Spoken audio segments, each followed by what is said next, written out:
Imagine that what you desire most in life, be it love, a successful career, or financial abundance, is closer to you than it's ever been. But there's a catch. There's a reason why it still hasn't arrived, and it has nothing to do with a lack of effort or dedication. The reason is simple.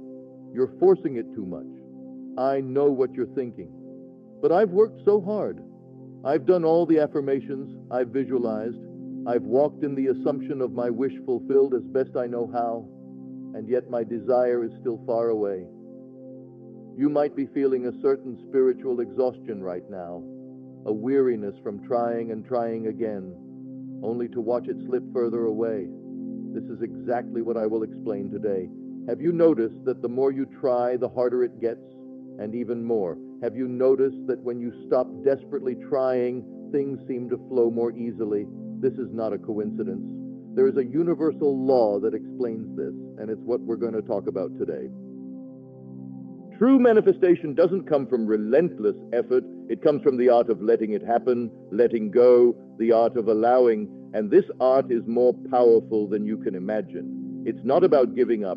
It's about believing so deeply that what you desire is already a reality. Today, I will show you how to stop forcing the universe to deliver what you want. We'll explore how you can align with the frequency of manifestation effortlessly, without rushing, without effort, just accepting that what you seek is already yours. Have you ever felt like no matter how hard you try, things just don't seem to fall into place? That no matter how much you push, your desires keep slipping further out of reach? The harder you chase, the more elusive they become. This, my friend, is the paradox of effort. You see, the mind operates in a strange and wonderful way. It plays a game of tug-of-war between your will and your imagination. You may consciously exert all your effort, but if your imagination is not aligned with your desires, then your will becomes futile. And in this battle, imagination will always win. Imagine you are holding a cork underwater. The more you push it down, the harder it tries to rise to the surface. It's an innate force, something beyond your conscious will. The more you try to suppress it, the stronger it becomes. The moment you stop pushing, the cork rises effortlessly. This is exactly what happens when you struggle to manifest your desires. The more you fight against your present reality, trying to force something into existence, the more you amplify the lack you are trying to escape. Your intense effort becomes the very force holding your desire down. You are essentially broadcasting to the universe that you don't have it yet. And in doing so, you are resisting the natural flow of manifestation. The key here is to stop the fight. The more you try to control the outcome, the more you perpetuate the feeling that your desire is out of reach. Instead, your job is to let go of the need to control it and to simply allow. Now let's pause for a moment. What happens when you let go? When you allow yourself to rest in the feeling that it's already done? How does it feel to stop grasping and simply trust the process? This is the power of allowance, a state of deep faith, a quiet knowing that what you seek is already on its way. Now that we've explored the paradox of effort, let's dive into something even more powerful, the art of mental imagery. True manifestation is not about forcing things to happen in your outer world. It's about going inward, about tapping into the power of your imagination. Your mind is a vivid creator. Every single thing that exists in your world today started as a thought, an idea, an image in someone's mind. The key to manifestation is to align your inner world with your desires before they appear in your outer world. But how do you do this? How do you create that alignment? The first step is shifting your focus.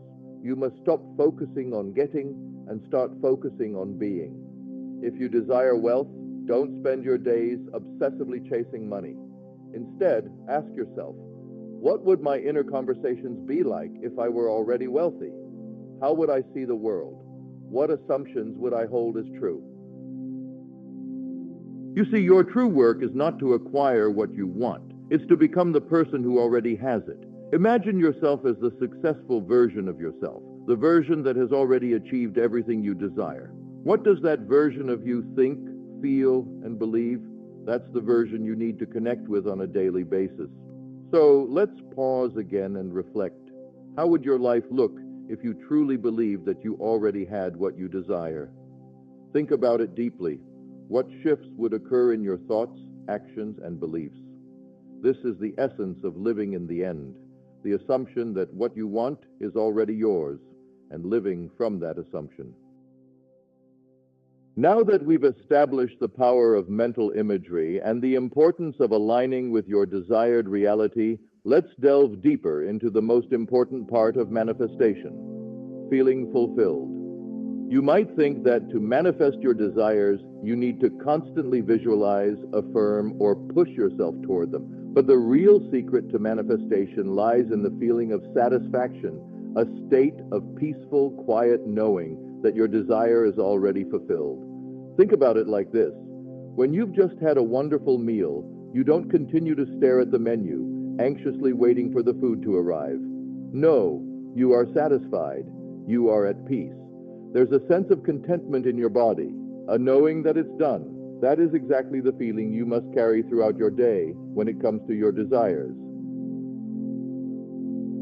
This is where many people go wrong. They believe that living in the end means constantly striving and pushing. But the true feeling of living in the end is one of peaceful satisfaction. You don't need to chase anymore. You simply need to rest in the knowing that it's already yours. So, how do you cultivate this feeling of fulfillment? One of the most powerful practices is to find something in your present moment that brings you genuine gratitude. It could be something as simple as a kind word, the beauty of a sunset, or the comfort of your bed at the end of a long day. When you can find fulfillment in the present, you release the desperate need for the future to be different.